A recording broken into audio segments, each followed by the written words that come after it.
하나님은 너를 지키시는 자 너의 우편에 그늘 되시니 낮에 해와 밤의 달도 너를 해치 못하니 하나님은 너를 지키시는 자 너의 환난을 면케하시니 그가 너를 지키시리라 너의 출입을 지키시리라 눈을 들어 산을 보아라 너의 도움 어디서 오나 천지 지으신 너를 만드신 여호와께로다 눈을 들어 산을 보아라 너의 도움 어디서 오나 천지 지으신 너를 만드신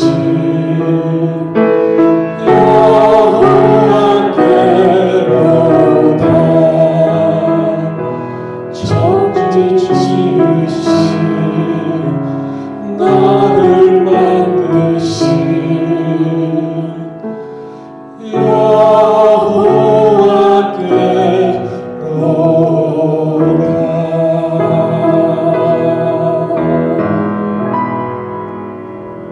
아멘. 또 하나님의 은혜로 찬양 감사를 드립니다. 네, 오늘 이 아침 저들에게 주신 하나님의 말씀은 출애굽기서 2장 23절로부터 25절까지의 말씀입니다.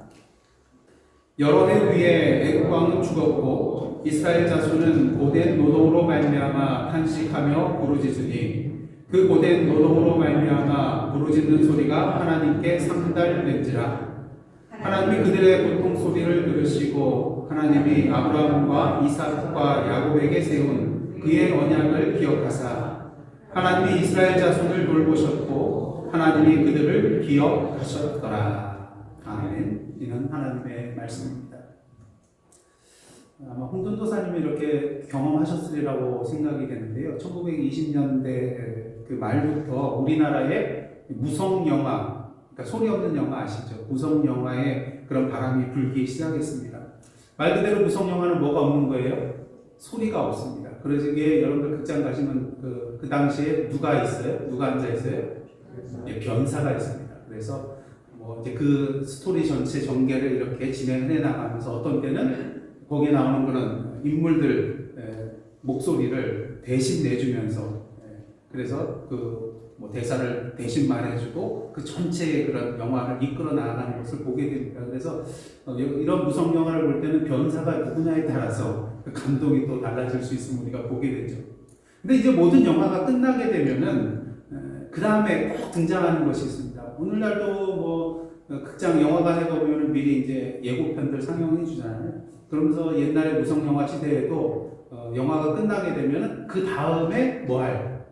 개봉할 영화에 대해서 소개가 되죠. 그러면서 변사가 마지막에 하는 말이 무엇입니까? 기대하시라 개봉박도 이렇게 말하면서 모든 순서가 끝나는 것을 보게 됩니다. 그러다 보면 개봉할 영화에 대해서 이렇게 변사가 기대하시라 개봉박도 이렇게 외치는 이유는 무엇이겠습니까? 사람들로 하여금 뭐를 갖게 하기 위해서죠? 다음 영화에 대한 기대를 갖게 하기 위해서 이렇게 말을 하는 것입니다. 여러분들 기대감 없이 영화를 선택하면서 보실 이유가 있겠어요? 기대가 있기 때문에 영화관에 가는 것이고 영화를 보는 것이잖아요. 그런 면에 있어서 오늘 본문 말씀은요, 기대하시라 개봉 박두에 해당되는 구절이라고 할 수가 있겠습니다. 모세의 탄생 이야기 속에서 우리는 우연과도 같은 그런 필연의 사건들이 계속해서 나타나는 것을 보게 됩니다. 이를 통해서 우리는 그 모든 일련의 사건들이 하나님께서 인도해 주시는 사건이었음을 보게 되는 것이죠.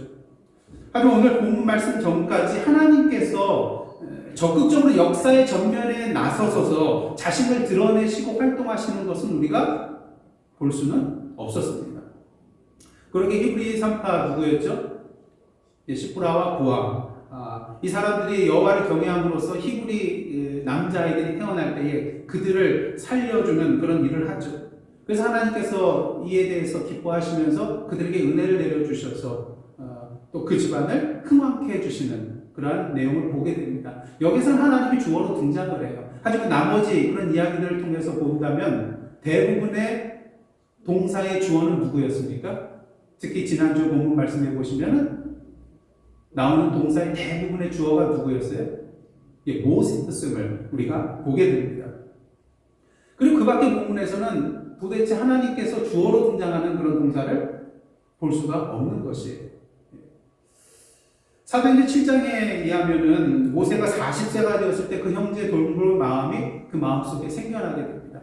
그래서 직접 나가서 그들의 고난을 보게 되죠. 근데 보는 가운데 어떤 일이 벌어집니까? 어떤 한 외국 사람이 자신의 형제 히브리 사람을 치는 것을 보게 되죠.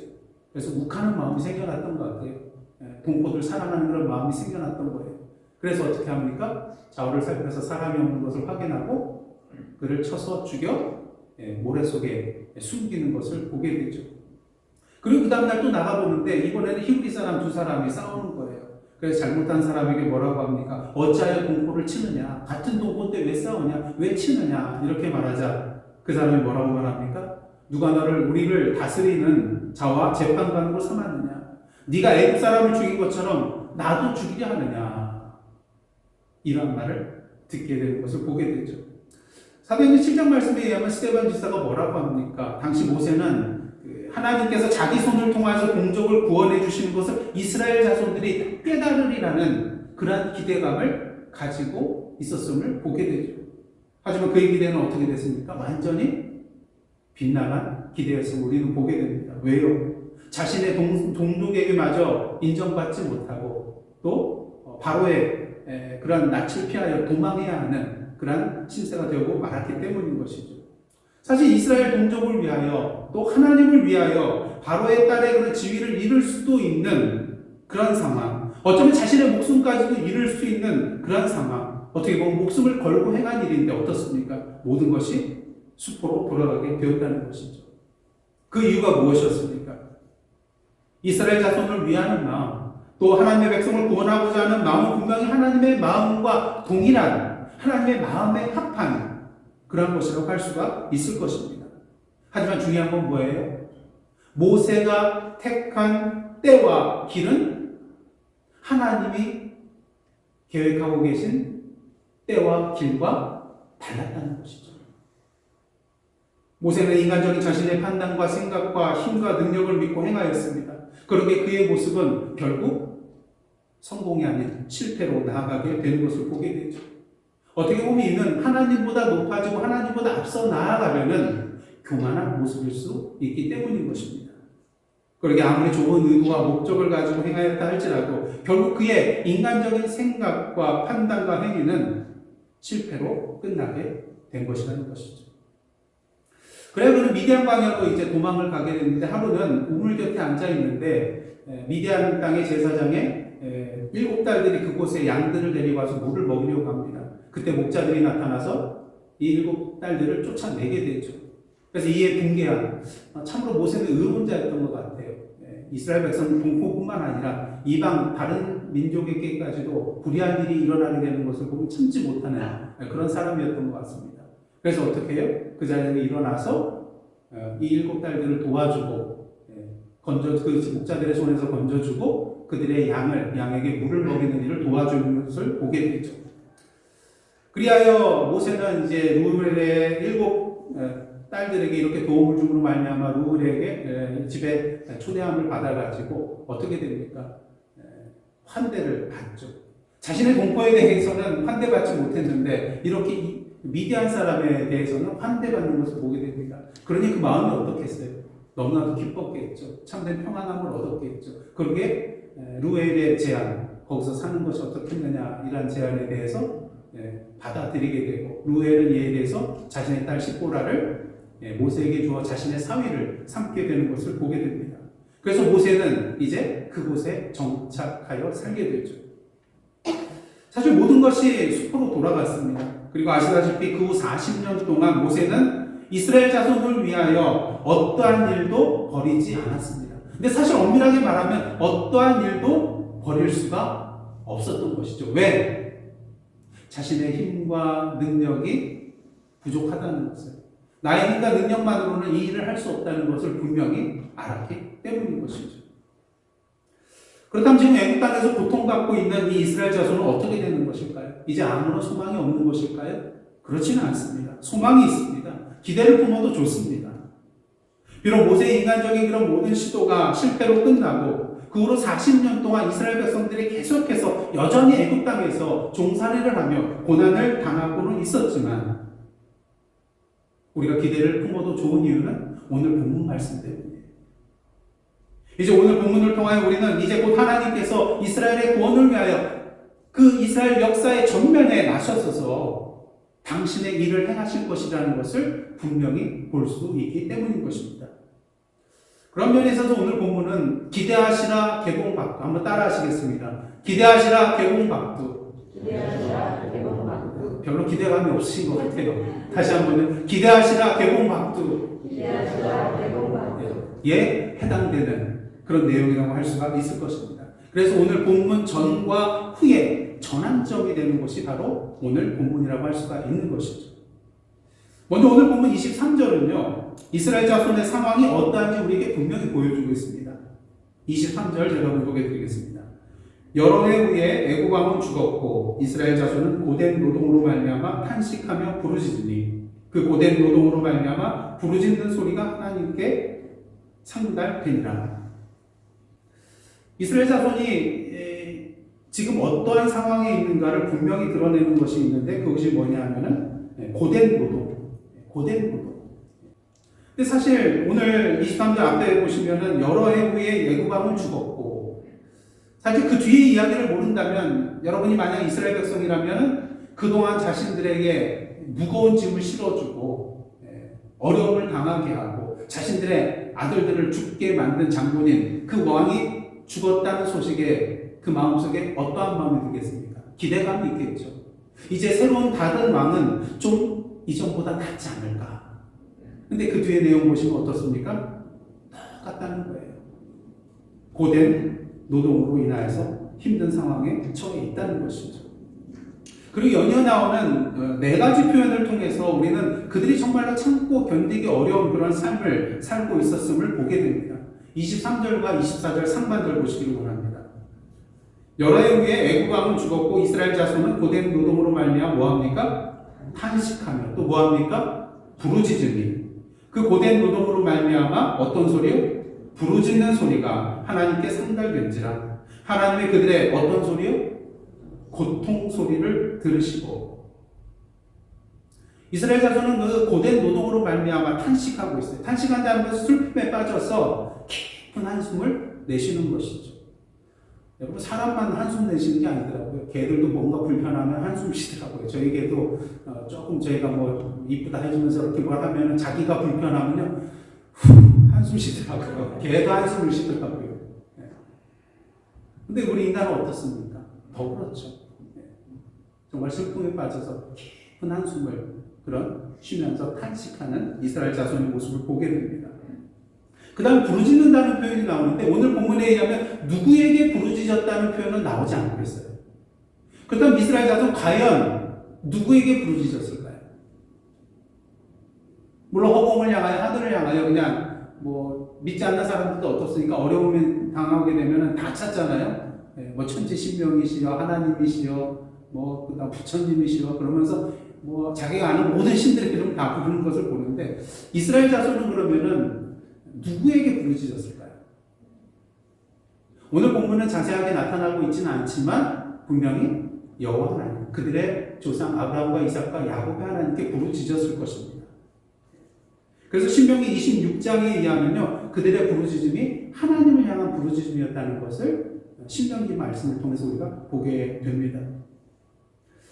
그 다음에 이제 부르짖는 소리라는 그런 표현이 나오는데 이것은 도와달라고 외치는 것입니다. 그러니까 단어가 잘 달라요. 앞에 있는 부르짖다와 뒤에 나오는 부르짖다는 사실은 도와달라고 외치는 것입니다. 여러분 어떻습니까? 힘들고 어려울 때 정말 절체절명의 위기의 순간에 닥쳤을 때 또 죽기 일보 직전에 있을 때 뭐라고 해요? 살려달라고 하잖아요. 구원해달라고 그러잖아요. 도와달라고 부르짖었다는 것이죠. 그 다음에 이 고통 소리는요, 참 상처 입은 사람의 신음소리를 말한다고 합니다. 신음. 여러분들 신음소리 내보신 적 있으세요? 그 상황이 어떠했습니까? 신음이라는 것은 나도 모르게 나오는 거잖아요. 너무 힘드니까. 너무 아프니까. 너무 고통스러우니까.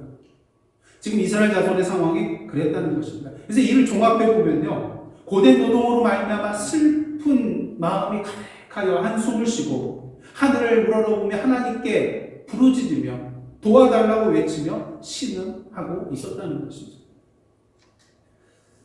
여기서 중요한 것은 이스라엘 자손의 부르짖음은 앞에 말씀드렸던 것처럼 허공을 향하여 외치는 소리가 아니라 하나님을 향한 부르짖음이었다는 것입니다. 그 하나님은 어떤 하나님이에요? 자신들의 조상, 그들의 조상 아브라함과 이삭과 야곱의 하나님이었습니다. 그러게 신명기서 26장 7절 상반절을 보시면은 오늘 본문에 대해서 이렇게 말하고 있습니다. 우리가 우리 조상의 하나님 여호와께 부르짖었더니, 누구한테요? 우리 조상의 하나님께 부르짖었더니. 자, 그러면 아브라함과 이삭과 야곱의 하나님께 이렇게 부르짖으며 탄식하고 도와달라고 외치고 신음하였던 이 이스라엘의 이 모든 일들에 대하여 하나님께서는 어떻게 반응하셨을까? 오늘 보면 24절, 25절 말씀입니다. 여기에 그 하나님을 주어로 하는 4개의 동사가 나오는데 무엇인지 한번 잘 살펴보십시오. 다 함께 읽겠습니다.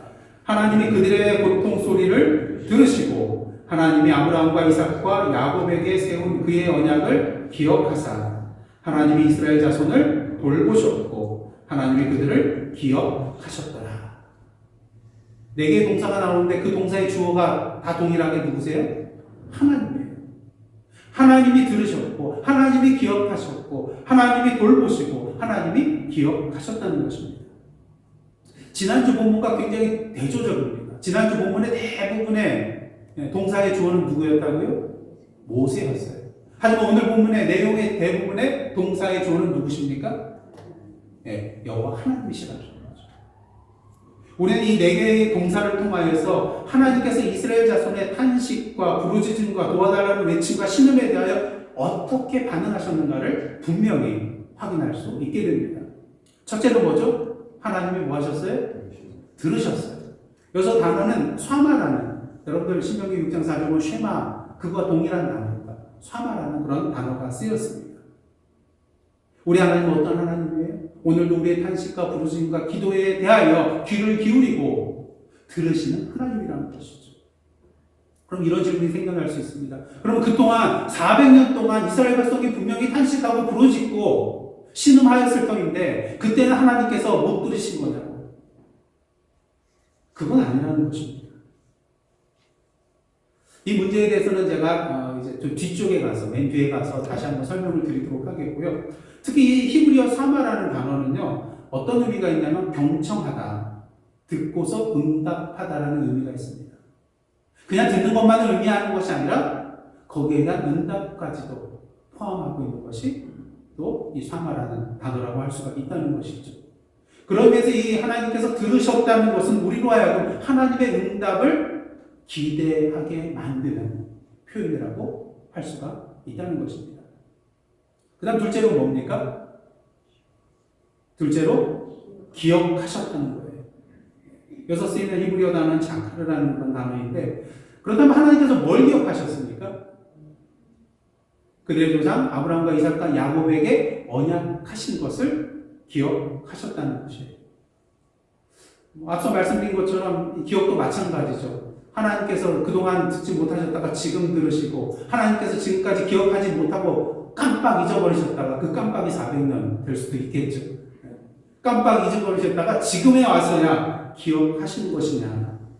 근데 그것은 아니라는 것입니다. 여기서 기억하셨다는 것은요, 기억되어야 할 것에 적극적인 관심을 기울였다는 의미로 우리가 받아들여야 됩니다. 앞으로 하나님께서 당신께서 언약하신 내용에 대해서 적극적으로 개입하실 것이라는 의미가 이 안에 담겨 있다는 것이죠. 아시다시피 하나님께서 세우신 언약은 단순히 아브라함과 이삭과 야곱에게만 세우신 언약이 아닙니다. 창세기 17장 7절과 8절 한번 보시기를 원합니다. 제가 운동해드리겠습니다. 내가 내 언약을 나와 너 및 그 다음에 뭐라고 나와요?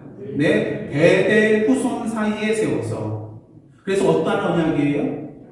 영원한 언약을 삼고 그 다음에 누구의 하나님이요? 너와 내 후손의 하나님이 되리라. 내가 너와 내 후손에게 내가 거류하는 이 땅 곧 가나안 땅을 주어 어떠한 기업이요? 영원한 기업이 되게 하고 나는 누구의 하나님이요? 그들의 하나님이 되리라. 분명히 하나님께서 약속하신 거예요. 아브라함과 이삭과 야곱에게만 약속하신 것이 아니라 그 후손에게까지 약속하신, 다시 말해서 지금 비록 애굽에서 400년 동안 종살이를 하고 있는 그 이스라엘 후손이지만 그들에게도 유효한 언약이요 약속의 말씀이라는 것이죠. 그 다음 이제 세 번째로 봐야 될 것은 뭡니까? 하나님이 뭐 하셨다는 거예요? 돌보셨다. 여기서 라라는 그런 동사가 쓰이는 것을 보게 되는데요. 이 돌보셨다에 해당되는 이 라라는 동사가 지난주에도 사용이 됐어요. 약간 번역은 다르지만 모세가 나가서 그의 동포들, 그의 형제들을 봤다고 할 때 쓰이는 동사가 바로 이 라라는 동사입니다. 이처럼 라는요, 그냥 우연히 보고 하는 것을 의미하는 것이 아니라 그 마음속에 친절이나 동정심을 가지고 다른 사람을 향해서 움직이는 것. 그러게 모세는 어떻게 했어요? 나가서 봤잖아요. 그러니까 움직이는, 마음이 움직이고 몸이 움직이는 그런 봄이라고 할 수가 있겠습니다. 그렇기 때문에 오늘 본문에서 이 라 동사를 뭐라고 해석을 하고 있는 거예요? 번역을 돌보셨다라고 번역을 하고 있는 것입니다. 이 라라는 동사는요, 여러분들이 잘 아는 창세기 16장의 사건에도 등장하는데요. 사라의 여종이 누굽니까? 하갈이죠. 사실 하나님께서는 사라의 몸에서 아브라함의 대를 이을 자를 이렇게 얻게 해주실 것이라고 하셨지만 믿음이 없었잖아요. 시간은 계속 가죠. 나이는 먹고 있죠. 경수도 끊어졌어요. 그러다 보니까 어떻게 합니까? 사라가 자신의 몸종 여종인 하갈을 아브라함에게 드리게 하죠. 그래서 임신을 하게 됩니다. 그러니까 어떻게 해요? 이 하갈이 기고만장해지죠. 그러니까 사라가 얼마나 억울해요. 그래가지고 내 맘대로 좀 이 사람을 처분할 수 있도록 해달라고 아브라함에 겁박을 해가지고 그래서 이 하갈을 이제 괴롭히기 시작합니다. 그래서 이 학대를 못 이기고 하갈이 임신한 상황 속에서 도망을 나오게 되는 것을 보게 됩니다. 그리고 광야에서 샘물 곁에 이르러 있을 때 하나님을 만나게 되죠. 근데 하나님께서 뭐라고 하세요? 하갈에게 돌아가라. 그렇게 말씀을 해주세요. 그래서 그것도 끝나는 것이 아니라 하나님께서 그녀의 씨를 번성하여 그 수가 많아서 셀 수 없을 정도로 해주실 것이라는 그 축복의 약속의 말씀을 주십니다. 이 하갈이 뭐라고 고백을 하냐면요. 창세기 16장 13절 한번 다 함께 읽겠습니다. 하갈이 자기에게 이르신 여호와의 이름을 나의 살피시는 하나님이라 하였으니 이는 내가 어떻게 여기서 나를 살피시는 하나님을 배웠는고 합니다. 그 전에 잘 모르던 하나님에 대해서 어떤 하나님이라고 고백을 하고 있어요? 나를 살피시는 하나님. 근데 이 살피신다고 할 때 좀 단어가 조금 차이가 있는데 앞에는 로이라는 단어가 쓰였고요. 뒤에는 라라는 단어가 쓰였습니다. 근데 이 로이라는 단어도요, 사실은 이 라에서 파생된 단어로서 동일한 의미를 가지고 있는 거예요. 그러게 하갈은 그곳의 샘의 이름을 뭐라고 짓습니까? 부엘라 헤 로이. 나를 살피시는 자의 우물이라는 그런 이름으로 거기를 명명한 것을 보게 됩니다. 이렇듯 우리 하나님 우리를 돌보시고 살피시는 하나님이심을 이 표현을 통해서 우리가 분명히 알 수 있게 되죠. 그 다음에 이제 마지막으로는 하나 남기는데 뭡니까? 기억하셨다라는 게, 근데 앞에 한번 또 나왔잖아요. 근데 다른 단어예요. 그래서 이 네 번째 단어는요, 아셨다는 것입니다. 여러분 잘 아시는 야다라는 동사가 쓰였어요. 하나님 우리를 안다고 할 때 야다예요. 우리가 하나님에 대해서 정말로 안다고 할 때는 야다라는 동사를 쓰는데 이것은 그냥 머릿속으로만 하는 지식적인 알미 아니에요. 우리가 뭐 TV에 나오는 탤런트에 대해서, 연예인에 대해서 잘 알잖아요. 근데 이러한 알미 아니에요. 직접 만나서 경험하고 체험하고 대화 나누고 교제해서 아는 그러한 알미 바로 이 야다이라는 데는 그런 알미이기 때문인 것입니다. 그런 면에서 하나님이 아셨다라고 말하는 것은요, 이스라엘 백성에 대해서 그냥 지식적으로 아는 것이 아니라 그들의 삶의 정황과 처지를 분명하게 그들과 같이 경험하신 것처럼 알고 계시다는 그런 표현인 것이죠. 특히 구약신학자 월터 브루그만은요, 이러한 하나님의 아심에 대해서 이렇게 말을 하고 있습니다. 한번 잘 보시기 바랍니다. 하나님은 이 노예들이 창세기의 사람들과 어떻게 되어 있다는 거예요? 이 창세기의 사람들은 누굴까요? 아브라함과 이삭과 야곱이죠. 하나님은 조상들과 맺은 약속들이 강력한 무엇을 통해서요? 계입을 통해 반드시 지켜져야 한다는 것을 아셨다. 하나님은 옛 추억들 때문에 약속들이 지금도 지속되고 있다는 사실을 아셨고, 옛 기억들 때문에 현재적인 고통들과 들려오는 신음소리들도 아셨다. 그리고 아셨기 때문에 함께 읽겠습니다. 반드시 행동해야만 하셨다. 아셨기 때문에 행동하셔야만 하셨다. 지금까지 우리는 하나님이 주어로 되어 있는 그 4개의 동사에 대해서 한번 의미를 살펴보았습니다. 여러분들 이 4개의 동사를 접하실 때 어떠한 마음이 드셨습니까? 이 시간 한번 여러분이 한번 이스라엘 백성이 되어보시길 원합니다. 지금 역경 때문에, 고난 때문에 탄식하고 부르짖고 도와달라고 외치며 신음하고 있는 이스라엘 자손의 입장이 한번 되어보시고, 제가 다시 한번 이 4개의 문장을 읽어드릴 때 이스라엘 백성으로서 여러분에게 어떠한 마음이 생기는지 한번 살펴보시기를 원합니다. 하나님이 들으셨습니다. 하나님이 기억하셨습니다. 하나님이 보셨습니다. 하나님이 아셨습니다. 여러분, 이 선포에 대해서 어떠한 마음이 드시나요?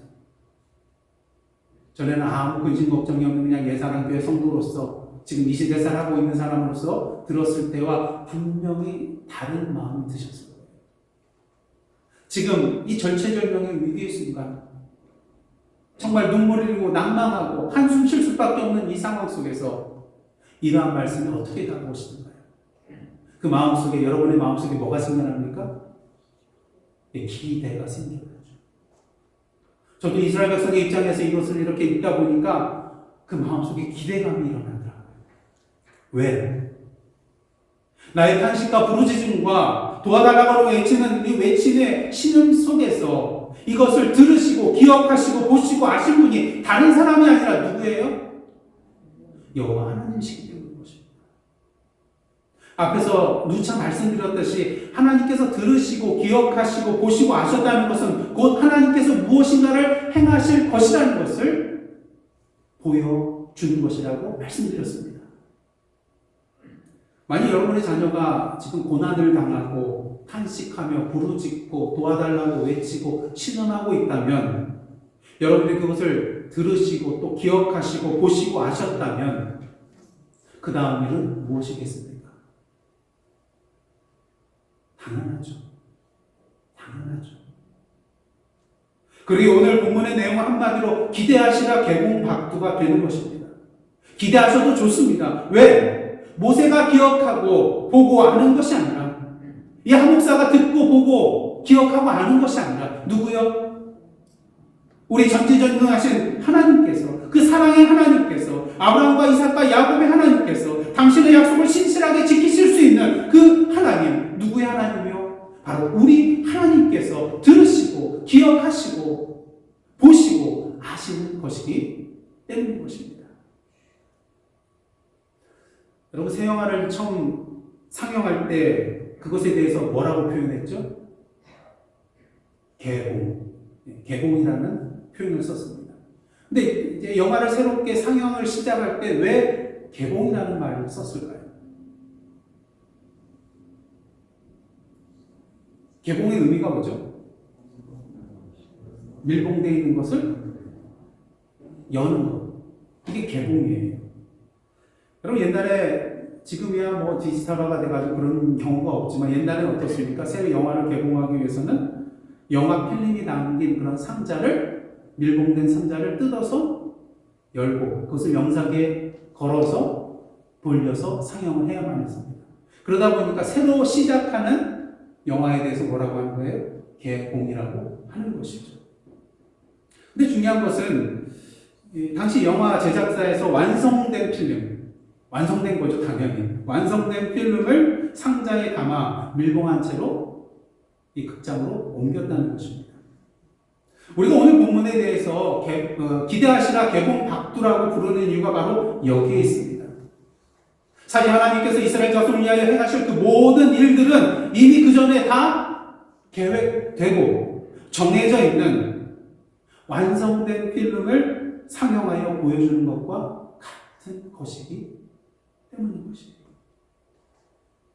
이미 하나님께서 다 계획하시고 이루실 것들이 이 안에 담겨 있기 때문인 것입니다. 중요한 것은 개봉일을 관객이 정하나요? 결코 그럴 수가 없습니다. 마찬가지로 하나님께서 이스라엘을 구원하여 주시고 가나안 땅으로 인도하여 주시는 날을 이스라엘 자손 마음대로 정할 수는 없었던 것입니다. 그러기에 누구의 때를 기다려야 돼요? 하나님의 때를 기다려야만 했다는 것입니다. 그때가 내일일 수도 있고요. 7일 후일 수도 있고요. 3년 후일 수도 있고요. 40년 후일 수도 있고요. 70년 후일 수도 있고요. 오늘 이스라엘 백성들처럼 몇 년이요? 400년이 될 수도 있다는 것을 우리는 알아야 한다는 것입니다. 문제는 이 하나님의 때가 점점 오래되면 갈수록 시간이 가면 갈수록 마치 하나님께서 침묵하고 계시다는 것처럼 여겨질 수 있다는 것이죠. 우리가 믿는 하나님이 이 땅에 계시지 않는 것처럼 여겨질 때가 있다는 것입니다. 믿음이 흔들립니다. 소망이 무너져 내려갑니다. 우리 삶 가운데도 이러한 하나님의 침묵을 경험할 때가 있습니다. 마치 하나님이 계시지 않는 것과 같이 느껴질 때가 분명히 있으셨을 것입니다. 이러한 하나님의 침묵과 부재에 대하여 유대계 종교 철학자인 마틴 부버는 하나님의 일식이라는 표현을 하였습니다. Eclipse of God라는 그런 표현을 썼다는 것이죠. 여러분 일식이 무엇입니까? 태양과 지구 사이에 뭐가 끼는 거예요? 달이 껴서 부분적 또는 전체를 가려서 어두워지는 현상을 우리가 일식이라고 말을 합니다. 마치 개기일식이라는 건 뭐예요? 완전히 가려서 완전히 어두워지는 때가 바로 개기일식입니다. 이 개기일식을 우리가 경험할 때 어떻게 생각해요? 어두우니까 마치 태양이 없는 것처럼 생각할 수 있다는 것입니다.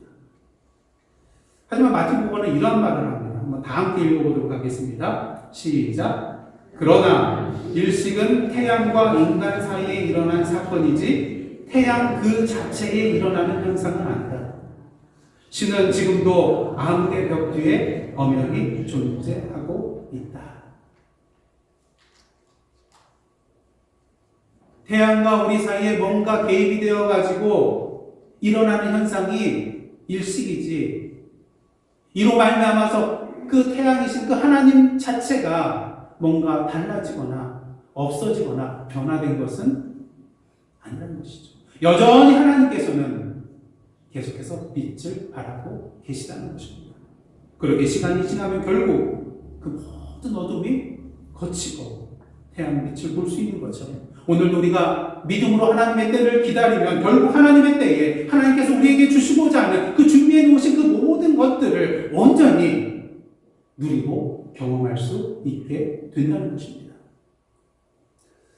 지난주 금요일 저녁에 이제 그 2주 전 그리고 어제 지난 금요일 그리고 이제 다음 주까지 제가 말씀하시는 하나님이라는 그런 주제를 가지고 3번 이어서 말씀을 전하고 있습니다. 근데 어제는 이제 그 말씀하시는 하나님 2번째 시간으로 하나님께서 성경을 통하여 말씀하신다. 그리고 하나님께서 기도를 통하여 말씀하신다. 이것을 전했어요. 근데 제가 하다 보니까 시간 조절을 제대로 못 해가지고요. 앞으로 전할 내용이 2페이지 정도 더 남아있는데 벌써 시간이 많이 지났어요. 어떻게 했을까요? 기대하시라 개봉박도 하고 끊었어요 거기서. 그러니까 그 기도에 대한 2가지 내용이 남아 있었는데 이거 하다 보면은 또 기도 시간도 있고 그러다 보면 또 다음날 새벽 기도도 있잖아요. 그래서 욕심을 부리지 않고 그냥 끊었어요. 그리고 거기서 마무리를 짓고 제가 다음 주에 이어서 이 부분에 대해서 말씀드리겠습니다. 근데 제가 지금까지 설교를 하면서 예산한 설교회 설교하면서 이렇게 설교 중간에 끊어서 마무리 지은 적이 한 번도 없었어요. 그래서 내가 왜 이랬지? 시간 조절을 왜 못했지? 그렇게 생각을 하고 있는데 그 이유가 어제 밝혀졌어요. 그게 뭐냐? 어제 주일 말씀 설교 준비를 하고 있는데 하나님께서 다 계획하시더라고요. 그날 전해야 될 내용 중 한 가지, 그것은 금요일 찬양 기도회 때 전하는 것보다 언제요? 오늘 이 시간 주일 설교 때 말씀드리는 것이 더 좋았기 때문에 하나님께서 금요일 날 거기까지 딱 멈추게 하시고 오늘 그 이야기를 여러분에게 전할 수 있도록 해 주셨다는 것이 느껴졌어요. 하나님께서 그런 마음을 주시더라고요. 그래서 이 얘기는 어떤 얘기냐면요. 블랙가비 목사님의 실제 있었던 그런 경험담의 이야기입니다. 여러분 우리가 기도하는 가운데에 그러한 경우 많죠. 하나님께서 긴 시간 동안 응답을 안 해줘요. 말씀이 없으세요. 뭔가 보여주시면 좋을 텐데 그런 것도 보여주시지 않고 그냥 침묵하고 계실 때 여러분 기도할 때마다 다 막 응답받고 하나님이 바로바로 그냥 응답해 주시고 길을 인도해 주시던가요? 아니잖아요. 어떨 때는 정말 한숨이 나오고요. 탄식이 나오고요. 목사라고 다른 줄 아세요? 똑같아요. 여러분하고 똑같아요. 하나님 응답해 주시지 않고 길을 열어주시지 않으면 한숨이 나오고 탄식이 나오고. 구약 성경의 대표적인 예가 누굽니까? 누구예요? 욥. 아무런 죄도 저지른 게 없잖아요. 그런데도 사단으로 말미암아서 사단의 계략으로 말미암아서 온갖 시련과 고난을 당하죠. 마지막에 친구들이 격려해주고 도와주기로 왔다가 뭐라고 합니까? 네가 무슨 죄가 있으니까 하나님이 이러시지. 빨리 고백하고 자백하라고 오히려 다그치는 것을 보게 됩니다. 블랙가비 목사님도 기도하는 가운데 이러한 경험을 한 적이 있으시대요. 그래서 제일 먼저 한 것이 뭐냐? 저와 여러분들도 이것을 꼭 해야 됩니다. 만약 하나님께서 응답하지 아니하시고 침묵 가운데 계시다면 혹시 나에게 뭐가 있을까? 죄가 있지는 않는가? 먼저 살펴보아야 한다는 것입니다. 근데 블랙가비 목사는 계속 아무리 생각해도 하나님 앞에 잘못한 일이 없었거든요. 그래서 하나님에게 이러한 기도를 드렸다고 합니다. 내 인생에 있어서 무슨 일이 일어나고 있는 건지 적절한 시간에 가르쳐 주실 것을 믿고 기도를 했다고 합니다. 그러다 어느 날 여러분들 그 나사로의 죽음에 관한 이야기 아시죠? 그 본문을 읽는데 성령께서 갑자기 큰 깨달음을 블랙가비 목사님에게 주신 거예요. 아시다시피 어떻습니까? 예수께서 그 마르다와 마리아가 사람을 보내잖아요. 어떤 전가를 보냅니까? 우리 오라비 나사로가 죽을 병에 걸렸는데 죽을 병에 걸렸다는 전가를 보내는 건 뭐예요? 예수님, 빨리 좀 와주십시오. 예수님께서 오시면은 분명히 고쳐주실 수 있잖아요. 이런 메시지잖아요. 근데 예수님께서 어떻게 하십니까? 거기에서 이틀을 더 머무세요. 지금 당장 가도, 어떻게 될지 모르는 상황 속에서 예수님이 이틀을 거기에서 머무십니다. 이것 한마디로 마르다와 마리아의 간절한 그런 요청에 대해서 뭐 한 거예요? 침묵하신 거잖아요. 그리고 이틀을 유하신 다음에 그 다음날 뭐라고 하십니까? 제자들에게 가자. 이틀 전에 가셨어야지. 가자. 그러면서 베다니로 향하여 나아가시죠. 하지만 예수께서 도착하실 때는 이미 나사로가 죽은 지 나흘이나 되는 때였습니다. 마르다와 마리아가 예수를 보자마자 뭐라고 말합니까? 주께서 여기 계셨더라면 내 오라비가 죽지 아니하였겠나이다. 근데 블랙가비 목사님은 이 구절에서 큰 깨달음을 얻게 돼요. 성령께서 그 큰 깨달음을 주셨다는 것입니다. 이 구절을 통해서 그는 마치 예수께서 마르다와 마리아에게 이렇게 말씀하시는 것 같았다 고백을 하고 있는데요. 그 내용이 다음과 같습니다. 한번 잘 들어보십시오. 맞다. 내가 왔더라면 네 오라비가 죽지 않았을 것이다. 내가 병자들을 고치는 것을 네가 여러 번 보았기 때문에 너는 내가 네 오라비를 고칠 수 있다는 것을 알았다. 내가 구하는 시간에 내가 왔었더라면 나는 네 오라비를 고쳐 주었을 것이다.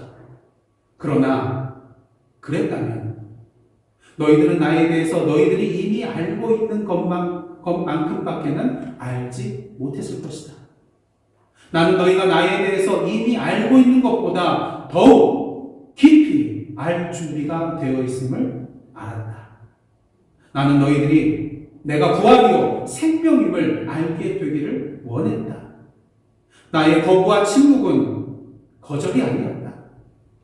그것들은 지금까지 나에 대하여 알았던 것보다 더 많은 것을 너희에게 보여주기 위한 기회였다. 이에 대하여 블랙가비 목사님은 기뻐하면서 이렇게 말했다고 합니다. 이것이 바로 나의 삶에 일어나고 있구나. 하나님의 친구가 그동안 내가 알고 있던 것보다 더 놀라운 그분 자신에 대한 것들을 나에게 드러내실 준비가 되어 있다는 뜻이구나. 사랑하는 성도 여러분, 하나님의 때라는 것이 바로 이런 것입니다. 혹시 지금 인생길을 걸어가는 데 있어서 하나님의 침묵을 경험하고 계십니까? 우선 먼저 자신에게 죄가 있지는 않을까 살펴보시기를 원합니다. 만약 죄가 없다면 이제는 기뻐하시기를 원합니다. 왜?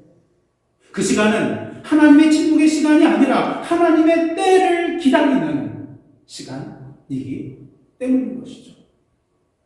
하나님의 침묵은 불안하고 두려운 시간입니다. 하지만 하나님의 때를 기다리는 시간은 비록 힘들고 어렵다 할지라도 그 시간은 기대하는 시간이라는 것을 우리는 분명히 알아야 하는 것입니다.